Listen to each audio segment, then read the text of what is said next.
খসড়া তালিকায় নাম না থাকলেও বাংলা ছেড়ে যাব না, দাবি বাংলাদেশের। সিএএ ক্যাম্প বন্ধ করতে এলে দেখে নেওয়ার হুমকি।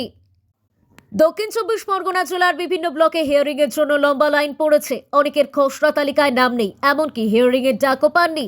কারণ এই সমস্ত ব্যক্তি অনুপ্রবেশকারী, বাংলাদেশ থেকে বাংলায় প্রবেশ করে বহুদিন যাবৎ কাকদ্বীপের বিভিন্ন জায়গায় বসবাস করছে। কেউ মতুয়া, কেউ মৎস্যজীবী। দালাল চক্রের পাল্লায় পড়ে পয়সার বিনিময়ে বহু চেষ্টা করে কেউ কেউ আধার কার্ড ও পরিচয়পত্র তৈরি করতে পেরেছে, এমনই দাবি অনেকের। অনেকের আবার আধার কার্ড আছে কিন্তু পরিচয়পত্র নেই। ক্ষোভে ফুঁসছেন কাকদ্বীপের মহিলা থেকে পুরুষ। তাদের দাবি, শাসক দলের সমর্থন করলেই সব মিলবে। কাকদ্বীপে চলা সিএএ ক্যাম্পে নাম তুলতে গেলেই পড়তে হচ্ছে সমস্যায়। বাংলাদেশিদের দাবি, বাংলাদেশের অত্যাচারে অতিষ্ঠ হয়েই তারা বাংলাদেশ ছেড়েছে। আর এখন বাংলা থেকে পাঠিয়ে দিলে যাব কোথায়? যতই সমস্যা আসুক, যতই বাধা আসুক না কেন, তারা বাংলা ছেড়ে যাবে না। তারা এখানেই ভালো আছে। অন্যদিকে অনেক বাংলাদেশি মহিলার দাবি, সিএএ ক্যাম্প বন্ধ করতে গেলে কিংবা ছবি তুলতে এলে তিনি তাদের দেখে নেবেন। তবে এই দোটানার মধ্যে যারা নাগরিকত্ব পেল না, তারা কি করবে? প্রশ্ন উঠছে সেখানে। দক্ষিণ ২৪ পরগনা থেকে গোপাল শীলের রিপোর্ট, ডিএন নিউজ বাংলা। তাতে আমাদেরকে অনেক নির্যাতন করছে। আমরা এই ঠাকুরের নাম রোডে নিতে পারতাম না, বাজারে বন্দরে ঠাকুরের নাম কইতে পারতাম না। আমাদেরকে যাতনা করতো, আমাদেরকে মারধর আপনার করতো। পরিবারে কারোর কার্ড নেই, হ্যাঁ, লিস্ট নেই, নাম নেই? না, লিস্টে নাম নাই। এখানে তো অনেকের নাম হয়েছে, তাদের কি করে হলো? এখানে তারা হয়েছে ঘুষ দিয়ে হয়েছে। আমি তো ঘুষ দিতে রাজি না, কারণ আমি কি সংসার বাঁচাবো না? সংসার আর ৭-৮ জন খাওয়ানি আমার। আমি কি সংসার বাঁচাবো না একটা ভোট ২০,০০০ টাকা দিয়ে কিনবো? আমি সেই জন্য ভোটার হই নাই। কি নাম আপনার? আমার নাম দুলাল। আপনার কি ভোটার কার্ড আছে? না বাবা, কোথা থেকে এসেছেন? বাংলা থেকে। কি করে এলেন? রাস্তা দিয়ে আসি গাড়ি নিয়ে, তখন অত্যাচারের জন্য মোল্লাদের অত্যাচারের জন্য আমরা আসি গেছি। দেয়নি, কিসের জন্য দেয়নি? টিএমসি করেনি বলে নাকি? এই যে সিএ ক্যাম্প হচ্ছে বা বলছে এখানে টাকা নিয়ে হচ্ছে, এইসব জিনিস কেন বলছে? কি বলছে? উনি নর্মাল মহিলা বলে সাংবাদিক ঢুকে গেছে, আমাদের মতো মহিলা থেকে ধাক্কা মেরে ওকে বের করে দিতাম।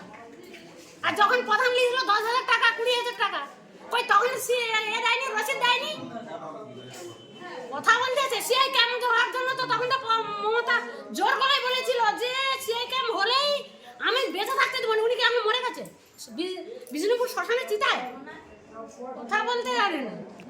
আপনারা কি চাইছেন? আপনারা আমরা কি চাইছি? মমতাকে বিদায় কর। আবার কি আরজি করে একটা বিচার দিতে পারেনি এখন? আর সেটা এই রাজ্যে আর মহিলার উপরে ভরসা আছে নাকি? কোনো ভরসা নেই।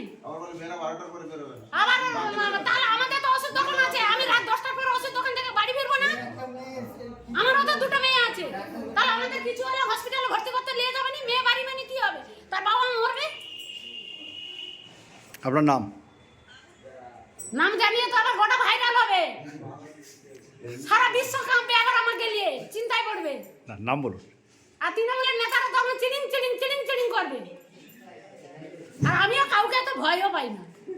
মরতেই মারবো, আমি শক্ত হাতে, মানে আমি লোহার মতো শক্ত মেয়ে। নাম বলুন আপনার। নাম বলার দরকার নেই, নাম বলে আমরা ফেস দেখলে সবাই গোটা পশ্চিমবাংলা চিনে যাবে আমি কে। বিজলি মান্না কি দায়িত্বে আছেন নাকি?